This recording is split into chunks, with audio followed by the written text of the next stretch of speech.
amazing how in total how tied together the 5 tools are. Because you need to be humble to accept truth, but you need to get the truth shared with you or see it before you get and choose to be humble. Yeah, that's right. Yeah. It's like one of the tools by itself is not going to work, is it?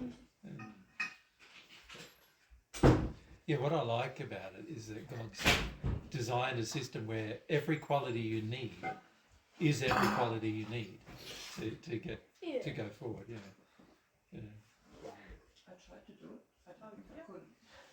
Yeah, and you can't really have one on its own. You can't have one on its own because you need the other one to get there, and so on. That's right. Yeah. All connected. Humility started your process. Was that the... Yeah, well, you could say it was a recognition that I had to have faith in humility, I suppose you could say. Yeah. So it's the truth that I needed to have faith in humility. Yeah.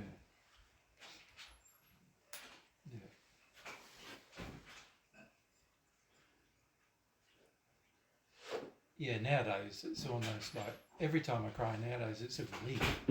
It's not it never feels like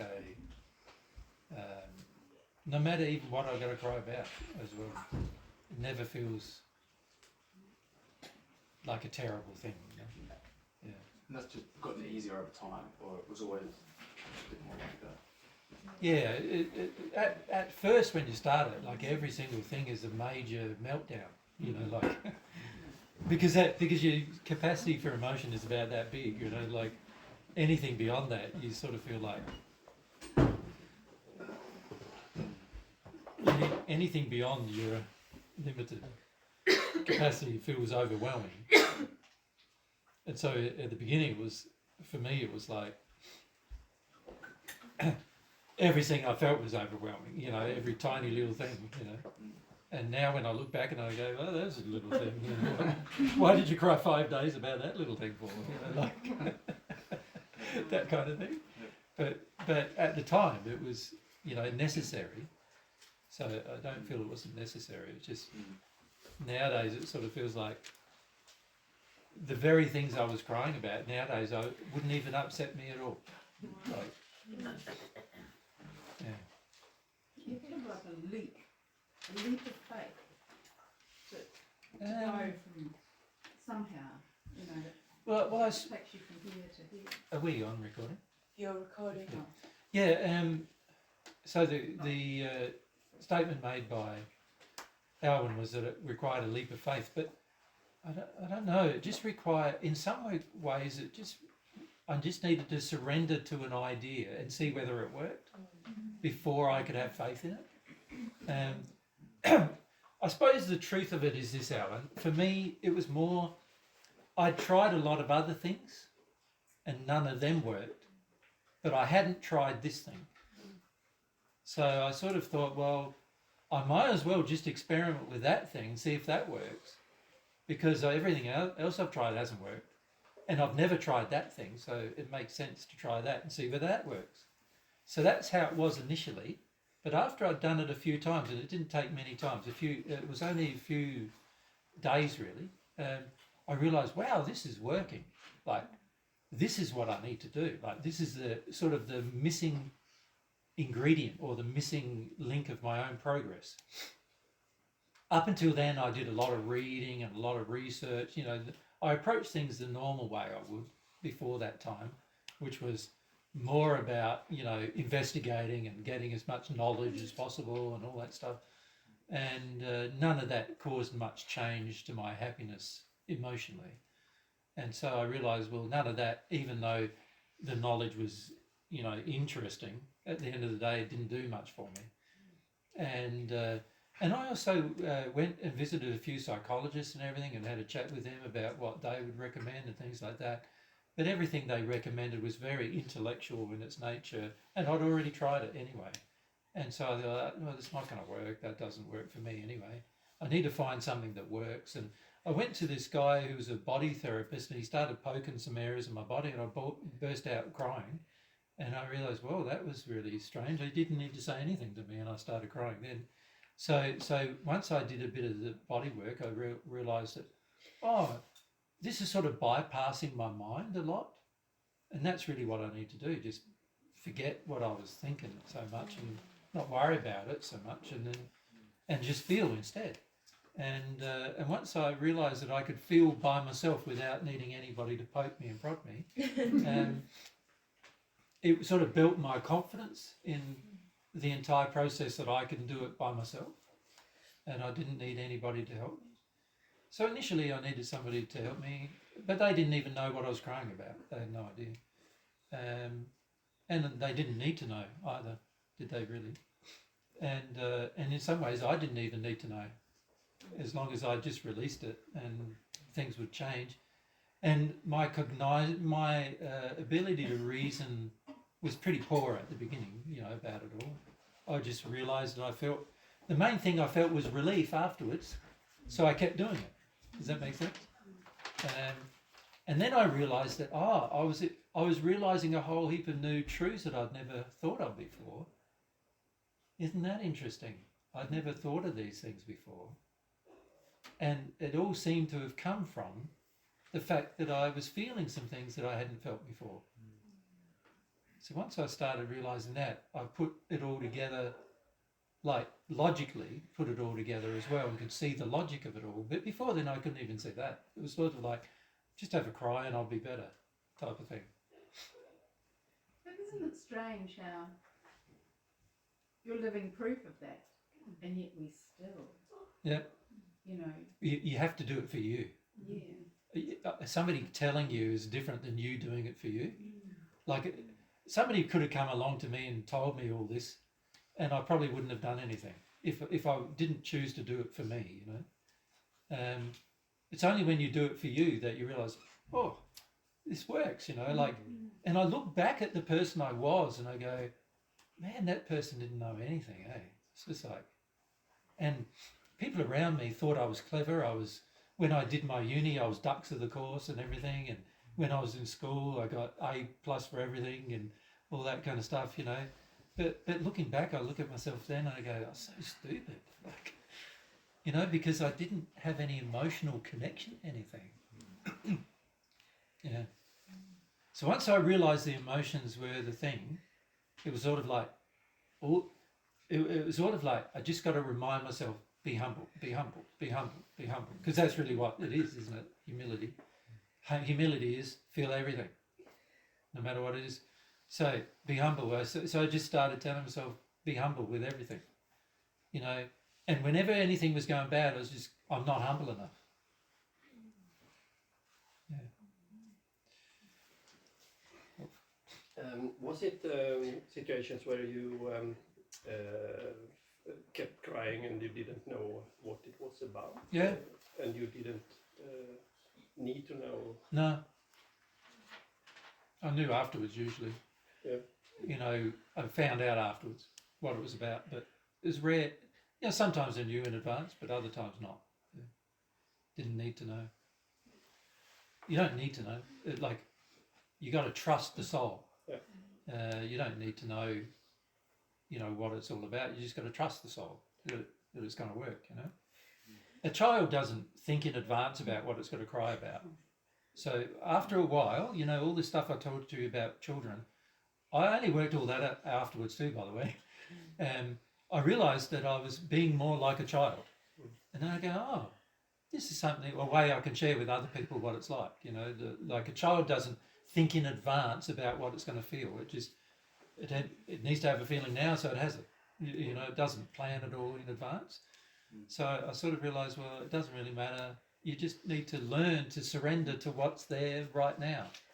And whenever you're not feeling, it's because you're not surrendered right now to whatever it is you need to surrender to. And also, I never really had any good feelings either before then. Like, when I look back on it now, there were times when I thought I had good feelings. But now when I compare my good feelings with the feelings I had then, I go, it was barely anything, that I really felt good about. It was only after I felt a lot of the bad stuff that I could feel good about things. And I also recognised that although I could recognise, Archie's wearing red, I never had an emotional connection to red. I couldn't feel the colours. I didn't feel that, nothing felt alive either. I remember the very first time I was driving down to do some more emotional work actually, and for the first time I was conscious of all the things around me, what was going on, and I could feel them. You know, like I could feel the trees, and I could feel the colours, and I could feel people, and I could feel people in the cars next to me. I could feel what they were feeling and things like that. None of that I could feel beforehand. And it was sort of almost like, oh, now I feel a bit more alive. Like I can feel everything going on around me. You know, what's happening? Yeah, strange. It was strange because it was like new sensations that I hadn't had all my life. This life. Yeah. Joe? You mentioned like a few weeks ago about like with the entitlement stuff, grieving that you giving it up, like what would you say, grieving that you can't get it anymore. Yeah. Like then, and like with the emotions, there's sort of like no memory of something. No, well, that's the case with a lot of emotion. Look, a lot of the emotions were locked up at ages where you didn't even have a conscious. You couldn't have a logical thought, you know. You think about what happens in the first 2 years of a child's life, where before its brain is anywhere near developed, the child is experiencing a lot of very hard emotions from its family and its parents in particular. So a lot of the things that are getting shut down in you during that phase, the child doesn't even really know what they are. As long as you can just let yourself feel what you felt. So there are many times when I'd just be cooking away and all of a sudden I just feel like crying, so I sit down on the floor and cry. Do you know what I mean? And that was very common, like where all of a sudden I'd just be overwhelmed with the need to cry, and I didn't even know what it was about oftentimes. I just felt overwhelmed with the need to cry, so I just sat down on the floor and cried for an hour. You know, things like that. It's just, you got to learn to sort of just trust the process. And to see it as a process, not as a. At the moment, what I see, a lot of you are discussing your emotions. Well, what I feel personally is a discussion of emotion is really only beneficial after you've had them, because really before you have them, you've got no idea what they are. Yeah, Di? And in those early days, when you had the feeling to cry, were you praying? Were you receiving God's love at the same time? Well, I wasn't consciously doing so. No, I just. There were a period of time before I was 40. So this happened between 33 and 40. So, so by the time I was 40, I started having stuff about God again, and then I started connecting with God a lot more and crying about that and all that. But this period of time that I'm describing was the period of time before I connected to God. And I realized, and when I say before I connected to God, I realize now that I was connecting to God because I was allowing truth emotionally into me now, and things were hitting me emotionally which weren't before. So obviously that was happening without me knowing. Does that make sense? There are many spirits in the spirit world who have received God's love without them knowing. So is that God's love when you're receiving truth? Is that God's love? Or is Not always, no, because you can receive truth independent of receiving God's love. Yeah, but the truth has to be in your emotion. Has to be an emotional experience to receive truth, and so I started realizing that the reason why my capacity to understand was growing was because I was releasing emotions that stopped my capacity. You know, that hindered my capacity to understand. So, and the more I surrendered emotionally, the more I allowed the release of these emotions which was stopping my capacity to understand. But I only realized these things afterwards. Like I'm describing it after the fact to you. And when you're going through it, it's not like that. It's just like, I feel like I need to cry, so I'm going to have to cry. Do you know what I mean? It wasn't, I didn't even know what I was going to cry, what I was crying about half the time. Sometimes I did, other times I didn't. Usually if I knew what I was crying about, oftentimes I was in an effect. And it was only when I didn't know what I was crying about, oftentimes, that I was in the cause, you know. But sometimes that wasn't true. But for the majority of times, the effect is I was having a tantrum for a while, you know, crying about some things that I've sat about, that I knew about, and they were really just tantrums until I got to crying about some things that were the cause of those tantrums, which were the avoidant, which let go of the tantrum as well. But I just let myself go through it. Of course, nobody could live with me during it, because the majority of people would have stopped me. If my family knew how much I was crying, they would have chucked me in a psych ward, yeah, for sure. You know. Yeah. Al?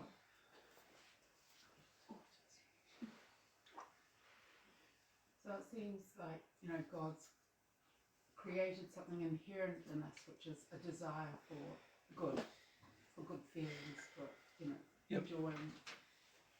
And then what we've done, or just our whole life, I mean, I'm just seeing this now, Yeah.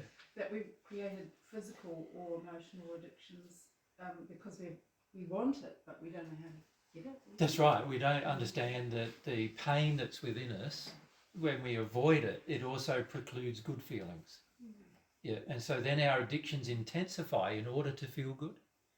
And the reality is now I can feel good just sitting down alone by myself doing nothing. You know what I mean?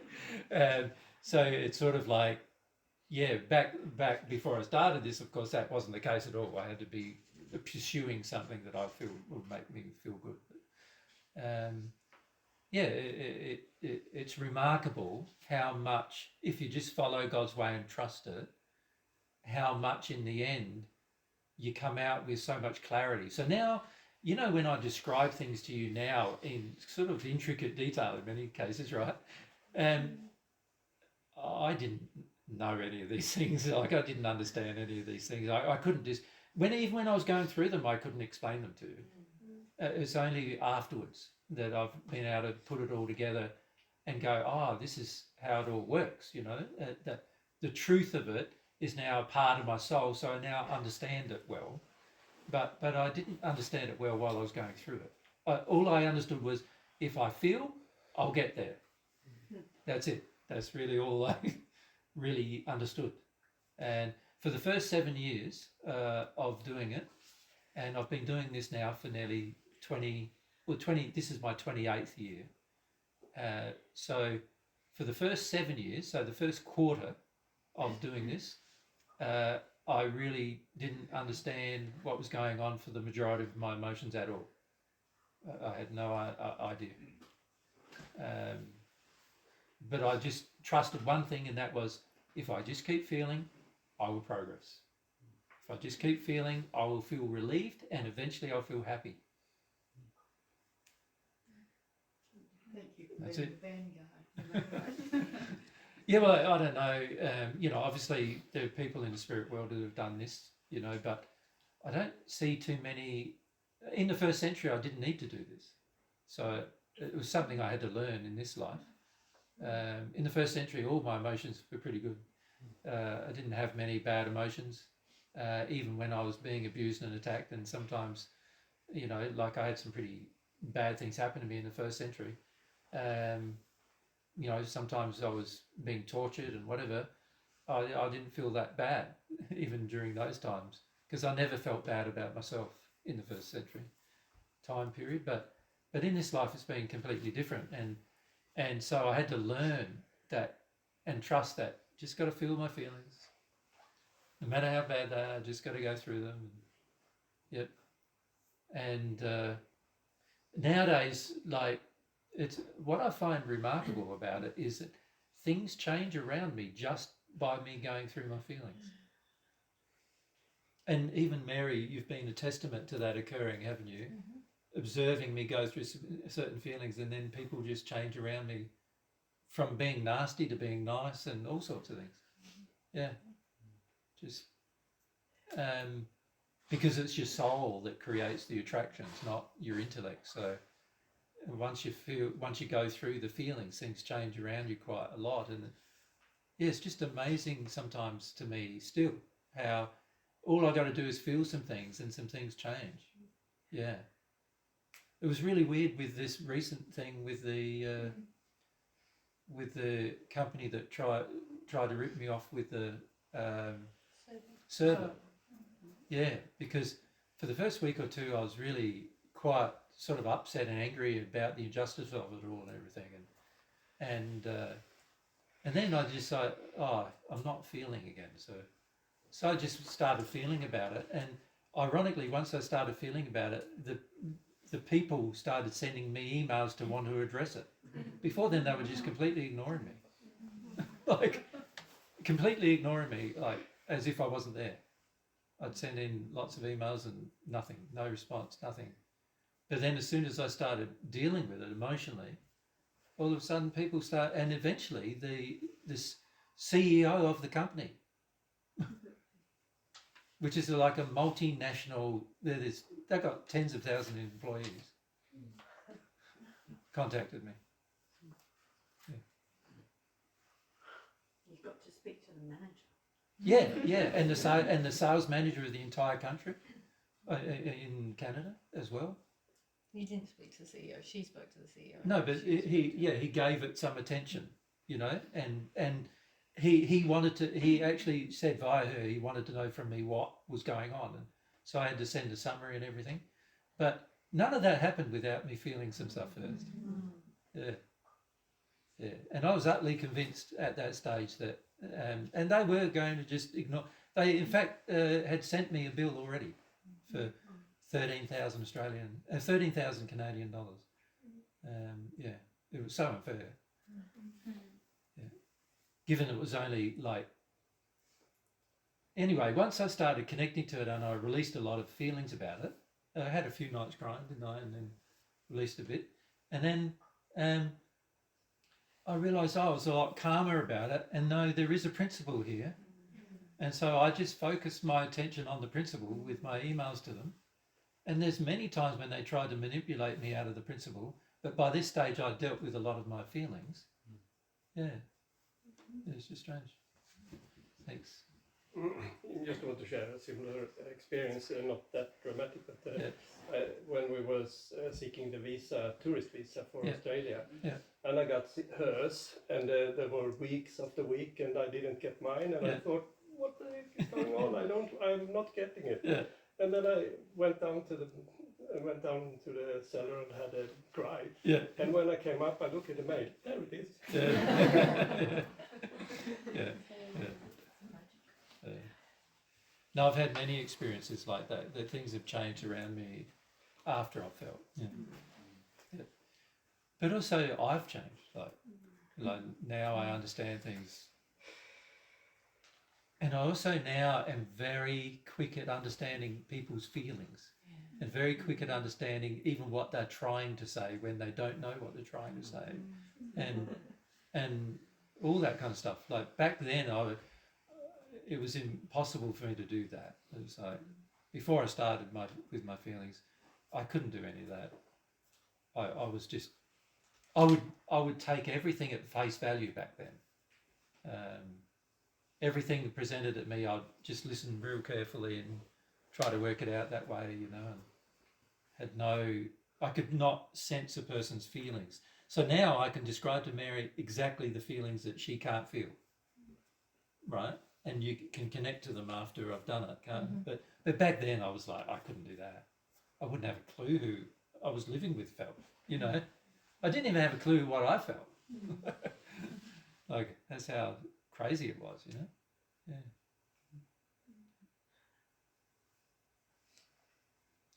So all I can do is encourage you to do the same. Yeah. And when you think about it, it is the definition of humility, isn't it? So you know these teachings that I'm sharing with you about humility, and these all came from these experiences of realizing things. And the more I've been able to receive God's truth, also the more I've been able to remember. I couldn't remember much. I couldn't even remember this life, anything below when I was 12. I couldn't remember any experiences below when I was 12. I couldn't remember what we did, how our life was led. Now I can describe to Mary what happened when I was 2 or 3. But I couldn't do that then. I didn't remember any of it. Yeah. Dot? And did you teach these same 5 principles in the first century? Yeah. So you taught them in a similar way to what you're teaching us now? No, better than what I'm teaching them now, because I'm not yet in. Well, there were 2 phases of my teaching in the first century. I started teaching other people when I was about 24 in the first century, so I wasn't yet at one with God, but I didn't have a very deep understanding of how emotional everybody was and how their injuries were affecting them so much. That's what I was wondering. Does that make sense? Yeah, because you wouldn't have known how. But after I became at one with God, I understood those things. Yeah, it makes sense. Yeah. You don't have to experience something yourself to understand them once you're at one with God, because God understands them, and God can share the understanding with you. But I didn't have it through personal experience. In this life now, I've gained the personal experience of coming out of getting out of sin, really, and how tricky and difficult it is, because that's not what I experienced in the first century. But I did understand why it was difficult for others, because God had shared with me why. Does that make sense? But now it's been a personal lived experience of why, which is different than God sharing with me why. Make sense? Yeah. Yeah. So in a lot of ways, Mary knew more about why people found it difficult. Once she became at one with God, she knew more about why, because she'd lived the personal experience of why. Whereas I sort of hadn't lived that personal experience of why. Yeah. But now I have, solidly. Yeah. Yeah. Sandra, and then Seth. I'm just wondering, Jesus, like when you were like in your stages of development of your humility, yeah. Was it fundamentally also because you didn't have a very selfish, you weren't a very selfish person, as in like you had, you know, in how your character was, did that influence your willingness to desire that truth? Probably partially. My upbringing was that none of my family really cared about me very much, or spent much time with me, or understood me in any way, or rewarded me for anything I did, or anything like that. So I hadn't had a lot of personal addictions established by the time I was in my 30s, aside from just doing things for other people all the time. And one of the biggest things I've had to learn is actually how to love myself properly, because I didn't really have a concept of that at all. And wasn't one of your motivations to Avoid emotion. feel, well, yeah, when it was so that you could love your boys properly, Yeah. you could love My others main properly. motivation was, I knew that You had enough character to know that you wanted to love others. You just didn't get how, and then That's right. as soon as you sort of learned that, you were like, I'm doing it because I want to in love. reality, when I began, I really wanted to die, but I felt that I couldn't because I still had my sons. If I probably didn't have my sons, I probably would have died. I would have pretty killed myself. But because I had the 2 boys, Tristan and Caleb, my feeling was I couldn't harm them so much by killing myself. That would make them, like, I could feel that would make them, you know, they'd hurt from that decision. Even though they might not care about me very much, I knew that they'd hurt from the decision, you know, that they'd been abandoned and other things that they would feel, and I felt like I can't do that. So then I realised that the only thing I can really do is be happy. I can't just live, I've got to learn how to be happy. So that's what caused me to start this quest about how to be happy. I thought, before then I didn't really have a personal quest to be happy. It was more like making other people happy. But I didn't really have much of an idea of how to be happy myself. And so I decided that at least for the sake of my 2 boys, that I had to learn how to be happy. And if I couldn't be happy, I couldn't teach them how to be happy either. So I realised that I had to learn how to be happy, even if it wasn't for my own sake originally. I had to learn how to be happy with life and happy with my life and so forth, because I wasn't happy. And so that caused me to feel like, well, how do you go about being happy? Like, what do you have to do to be happy? And then I realised I had a lot of feelings in me that were sad, not happy, and it made sense logically to me that I couldn't be happy while those feelings were in me. Yeah. So then the question came, well, how do I get them out of me? And I read a lot of stuff about it initially, but then I realised that reading about it didn't make it better. And it was only when I started the body work thing that I realised, I'm releasing some things. I'm connecting with some of the sadness now. That's good. Because before then I couldn't even connect to it. And once I started connecting to it, then I realised, I feel a bit relieved now. That's as good, And so that sort of, there was a gradual change in my belief in holding on to emotion versus releasing it. And once I became convinced that releasing it was the way to go, then it became my focus. Like I lived for releasing emotion. Does that make sense? And literally that was the case. Everything I did was about, if I had to go and cry, then I go and cry. And I found that it distressed everybody around me if I did it in front of them. So I never did it in front of anyone else. So I lived alone. I had a house that I owned. At the time, I owned 10 houses, actually 13 houses actually, but I lived in one of them, and I still worked and everything during this phase. But every time I needed to cry, I just went home. And if I needed to cry for 3 days, I cried for 3 days. And if I had to cancel work, I cancelled work. And does that make sense? Like I just did what I needed to do. And fortunately, I had enough sort of income coming in to be able to do that. And I realised trying to tell any people, sometimes people would get a bit of a glimmer that I was doing this, and they'd ask me about it. But I found that even explaining it to them, they'd think I'm an idiot. And all that did was shut me down. And all that did was cause me to worry about what I was doing. And so I thought after a while, there was no point involving anybody else in it, because all they do is get worried. They worry because they worried about their feelings. They worry about yours too. And so after a while, I felt like, well, that's pointless doing that too. You just don't. The best thing to do is not tell anybody, and just go through it. Yeah. So when you guys say, I've got to go and talk to that person because I've got to tell them about how I'm feeling about this, I go, why? Having them feel something is not going to help your feelings.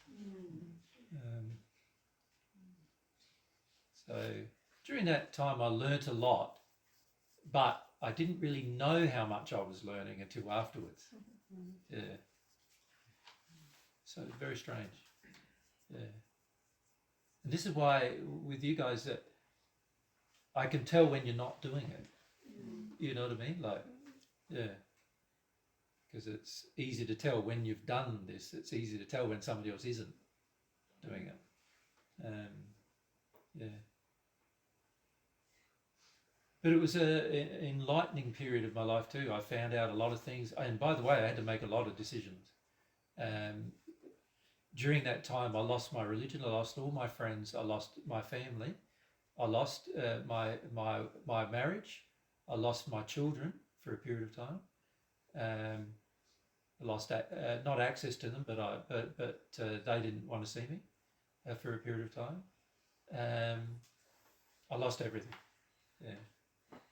My job, my welfare, my every friend I had a lot of friends. Like there were probably 3,000 or 4,000 people who knew me, and I lost all of them. I find it amazing that even though you were going through these losses, you were still so convinced that this is the way. Yeah, This well, is the way. the conviction made me feel that it doesn't matter what losses I had, this was the way forward, you know. Yeah, like this passionate, like so passionate and dedicated. That's what just like really. Not only that, if you lose something, it means you never had really had it in the first place, is what I realised too. That, you know, a lot of the relationships I lost, they weren't really relationships in the first place. All the friends I lost weren't really friends in the first place. And, yeah. And I often think about the people who were my friends, now even. I often think about it. Some of them have passed, actually, and I've spoken to them since. And there's some who are still lined up waiting to talk to us, actually, who have now passed, who would like to talk to me about all of that time period of my life, and, you know, their decisions and choices. But, yeah, for me, it was like, well, this is the only thing that's bringing more happiness, and so I've got to do it. And when I say bringing me more happiness, obviously I went through a lot of sadness to get to that happiness. But also, like I said to you, I wasn't scared anymore of feelings. I was when I started, I was like panicked about feelings. Now it's like feelings are just like little things, like ants. Like I said to you last week, ants. You know, divine God's universal truth compared to my emotions is ants' emotions. God's universal truth, giant emotions. You know, my feelings, ant emotions. You know, like, but when you're going through them, they don't feel like ant emotions. They feel like terrible. You know, and you got to get used to feeling terrible. Ironically, the faster you get used to feeling terrible, the less you feel terrible. It's such a paradox, isn't it? And as I was going through these different things, new truths started coming to me then. And that was during that time, before I reconnected with God, during that time I realised that God still cared about me. Even though I hadn't reconnected yet, I had a period of time before the time where I wanted to kill myself, that I thought God hated me. And I thought everybody hated me, God hated me. I was told by everybody that I was doomed to eternal destruction, because that was the religious upbringing I had. And I felt I was as well. Yeah. But again, it's just a feeling that I needed to feel. And once I went through the feeling and came out the other end, I realised, actually, no, that's not true. God does love me. And I actually realised as well that God actually would love all of his children, even if his children have no desire to listen to him. I had that realisation for the very first time in my life, actually, in this life, you know. So there was a lot of truths that came to me. Part of it made it a bit easier that I already knew them in my soul. But so when a truth came to me, it was pretty solid when it came. But without the emotional work, none of it would have came to me. Yeah. And the only reason for me describing this to you is so that you learn to have some confidence in the process, you know. So I don't have a need to describe it to you to make you feel sorry for me or sad for me or anything like that.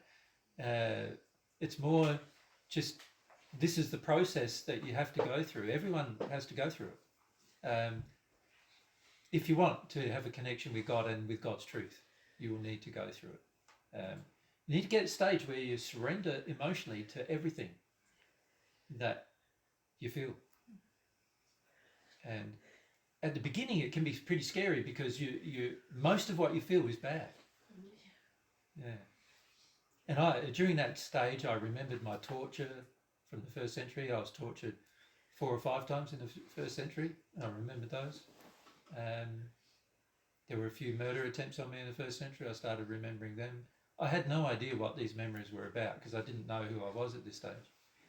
So I just had these memories that started appearing to me, and I went through the memories like as if I was tortured. I went through the torture and went through the feelings, this was before I knew who I was, by the way.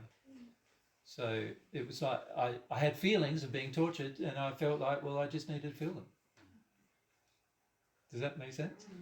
Yeah. I remember how I was tortured, and just needed to go through them. And yes, I didn't even understand that. I didn't understand that. That to me was crazy. Like, why was I having these feelings when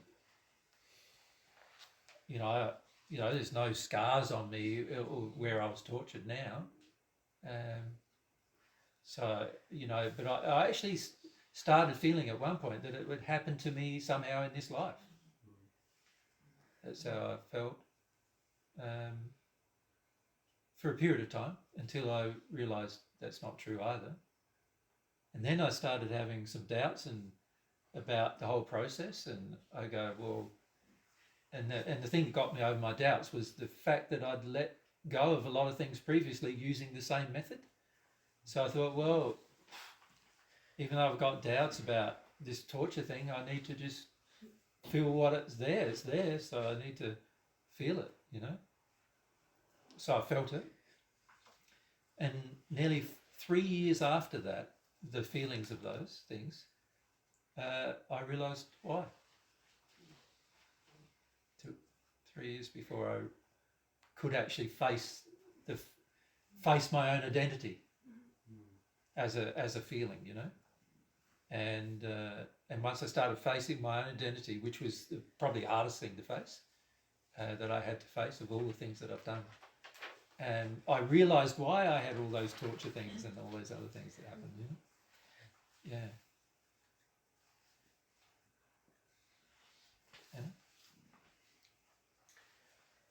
To me, it feels really valuable that you share this experiences of your process, because that gives me confidence. Yeah. It feels really good that you do that. Yeah. I feel the real confidence comes when you do it yourself, though. Yeah. Up until then, it's sort of just a theory. And it's not until you do it yourself and you do it regularly, like all the time, that you start realizing, everything in my life's changing very rapidly now. And I had to make choices, like, as well, in harmony with morals, because like one of the choices I had to make was I could feel I no longer love my wife, and my teachings were that I could never leave her. So I had to come to and live by leaving her, my family and my friends, and all of my religious life. They were all going to shun me. They were all going to. In fact, they treated me as if I was already dead.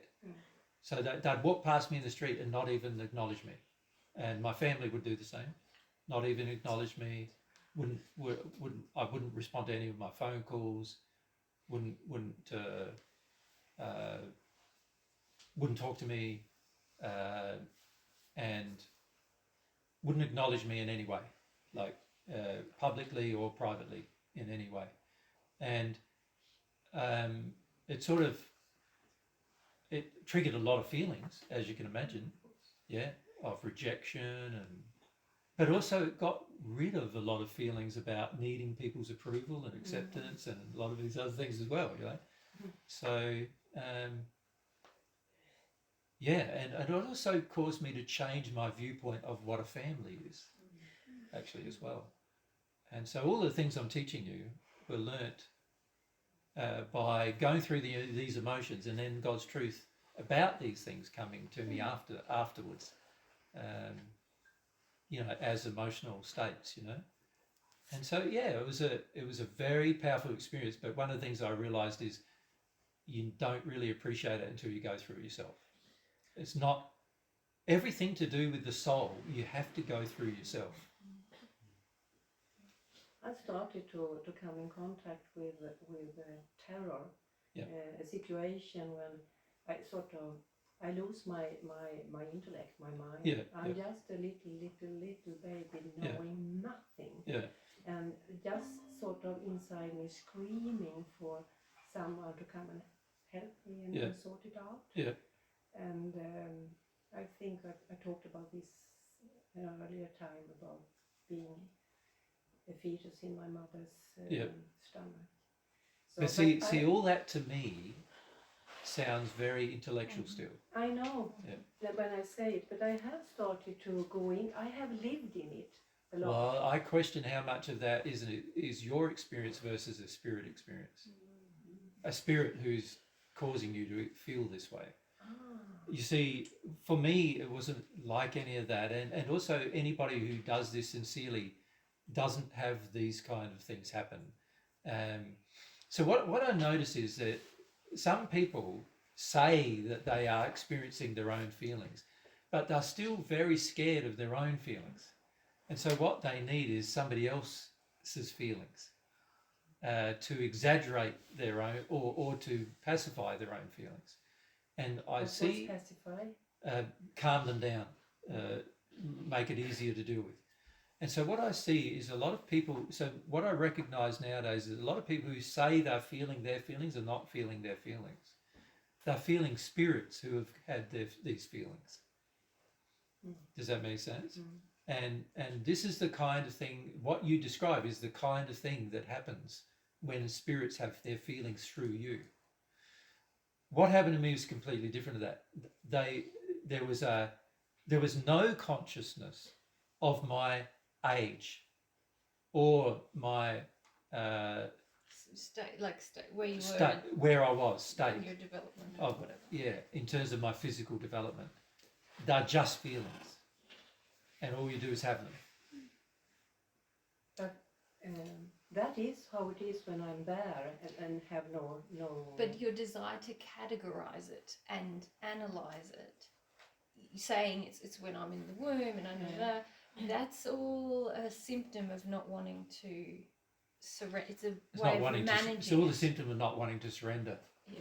And the trouble with you not wanting to surrender is that you're going to attract spirits having the feeling so that you can still feel that you had a feeling. Mm-hmm. So a lot of people, when you talk about feelings, they say, oh, now I've got to try to have feelings. Mm-hmm. And so what they then do is open themselves up to spirits having feelings through them. And this is something that happens very regularly with hypnotism. Mm-hmm. You know, with going to a psychologist or some kind of hypnotherapist or whatever. This kind of what you're describing is very much a hypnotist type of experience. And that's very different to having your own feelings. And I've learned to recognize the difference between those two states. And yeah, my experience is not the same as that.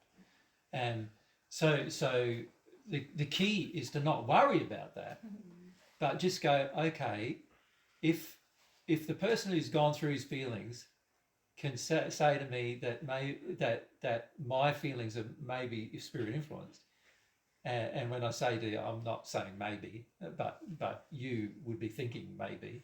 You understand the difference. Yes, yeah. Like when I say something to you, I'm saying what I know to be a truth, except when I'm saying this is my personal opinion. This is not my personal opinion. You understand? Yes. But you will see it as my personal opinion. You understand? This is how you see it right now, as my personal opinion. Now, even if it is just my personal opinion, you need to consider. It is something I had to consider. Once I understood, I never had a belief in the spirit world when I began this process in this life, because I didn't remember the spirit world in any way. And in fact, I preferred not to remember it. There's too much pain remembering it. You know what I mean? So I didn't want to remember it, and I didn't believe in it. And once I went through some feelings, I started feeling the spirit world and started understanding the spirit world better. And I also could recognize when people were being influenced in their feelings and not actually feeling their feelings. And the many people I see, once they hear divine truth, they start thinking they've got to feel their feelings. But frequently they still don't want to feel them, but they won't say to themselves, I don't want to. They want to tell themselves they want to. And this is you, Anna. You want to tell yourself you want to feel feelings when I still feel you don't want to feel feelings. So in that state, you're very open to other people feeling feelings through you and thinking that you are your own. Do you follow me? I understand, yes. Yep. And to actually get out of that place, you have to be really focused on feeling your own feelings, wanting to feel your own feelings, and to recognize that you don't want to feel your own feelings is a very powerful thing. Most of you think it's a bad thing to recognize that. After I've said these truths, you think it's a bad thing. But it's actually a very powerful thing, because you realize then that any feelings you're having while you don't want to feel are probably not your feelings, right? And it's only when you want to feel your feelings that you'll actually have your feelings, right? And it's very easy for somebody who's gone through this to tell the difference. Besides the fact that you can see spirits around you having their feelings through you and why they want to have them through you. Do you know what I mean? Yeah. But when I say these things to people in their individual circumstance, the average person says, oh, that's only his opinion. Do you understand? To themselves, because they would prefer to believe they had the feeling than they would to believe that they didn't have the feeling and they had another person's feelings. You follow me?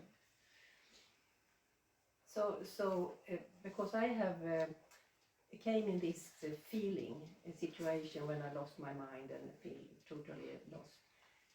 But where did if the I- thought come from that it was in your mother's womb? It's come after. It's got to come from outside, because if you were in the actual womb, Yeah. you wouldn't know you were there, No.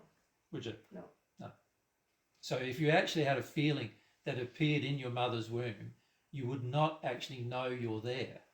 So you would never have a thought associated that you were there. Somebody else had to tell you. And this is my suspicion. It's not my suspicion, it's an actual fact, but I'm telling you it as something you should be suspicious of. That is a theory I have created afterwards, because when I am in the feeling, then I don't have that connection. But what my question now is next time that happens, then I know that it's a spirit affecting me. So what do I do in that situation? Well, all you need to do is say to yourself, well, I obviously don't want to feel something. Oh. Only reason why a spirit would come and feel something through you is because you'd prefer to feel their feelings than your own. Oh. So that's all you got to do. It's a simple thing. Okay.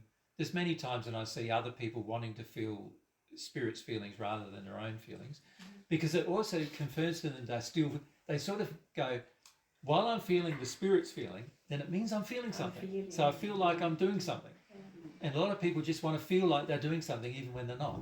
So it's like it's a very attractive way to enter into an addiction with a spirit, because that way you get to feel like you're progressing when you actually aren't. Does that make sense? Yes, it does. And a lot of times we unfool ourselves, don't we? So you're going to be quite careful of it, but it's very easy to solve. It's not. None of these things are hard to solve. You can go, okay, I'm getting informed about my feelings here. This is weird because I haven't really had them all properly yet. So something's going on. Someone is communicating with me. And by the way, it won't be God, because God knows that when you feel, after you've felt your feelings, you will then know what's going on. Not during and not immediately after either. Like I said, there are many times, for me, it was 3 or 4 years after I dealt with other things that I knew what was going on. So don't expect to know what's going on within a moment. If that happens, you're being told. And by the way, no divine love spirit would do that to you.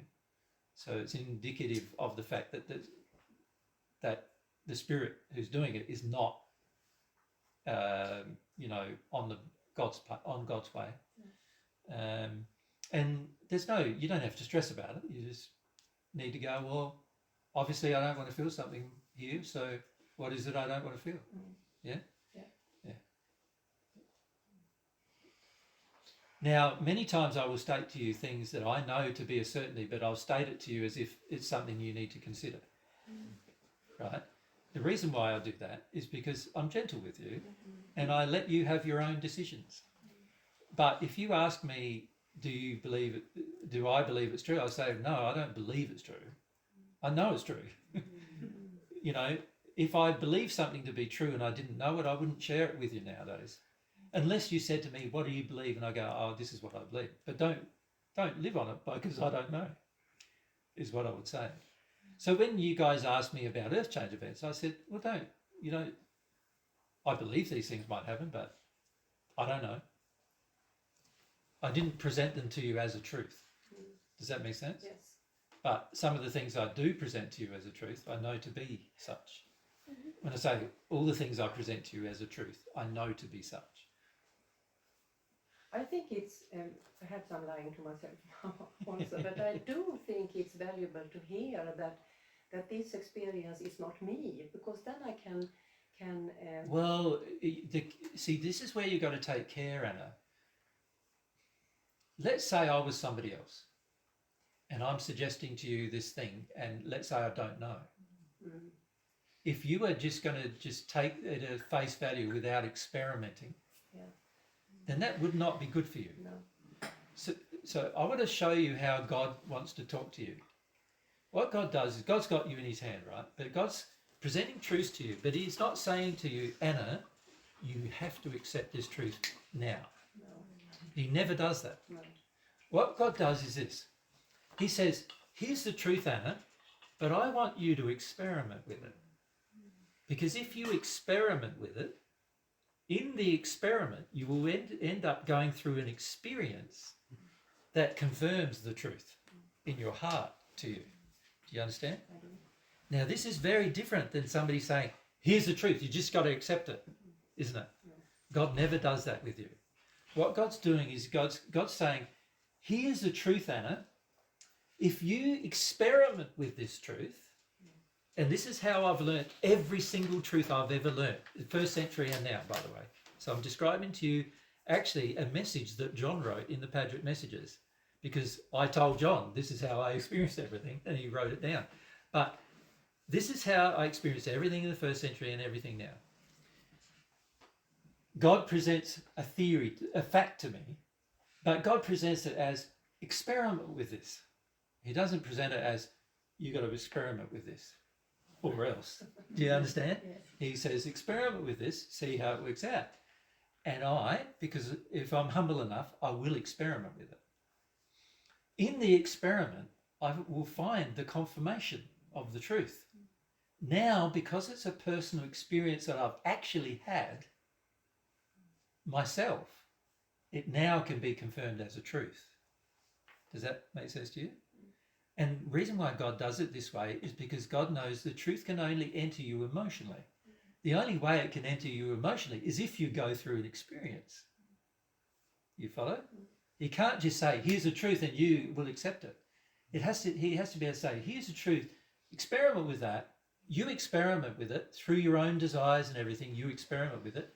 It gets confirmed through your experimentation. Now it's a solid truth in you. Now you know it's true. And it's not, you don't just know it because God told you. So you could take an approach, couldn't you, with God, with the conscience. You could take the approach, everything I hear in the conscience is just basically true and I've just got to accept it. That's one approach you could take. That's not the approach God's trying to have you take. The approach God's trying to have you take is, here's a truth that you hear via the conscience. Now experiment with it so that it can enter here, your heart, your soul, not just your intellect. He's saying, if you experiment with this, it will eventually enter here. But you've got to experiment with it for that to happen. It makes sense to you? Yeah. Very important thing to understand about how God shares truth. So anybody who just presents the truth to you without you having the experiment first is not a person connected to God. You understand? Yep. I guess it's the same with it. See you, Alison. Thank you. No worries. The,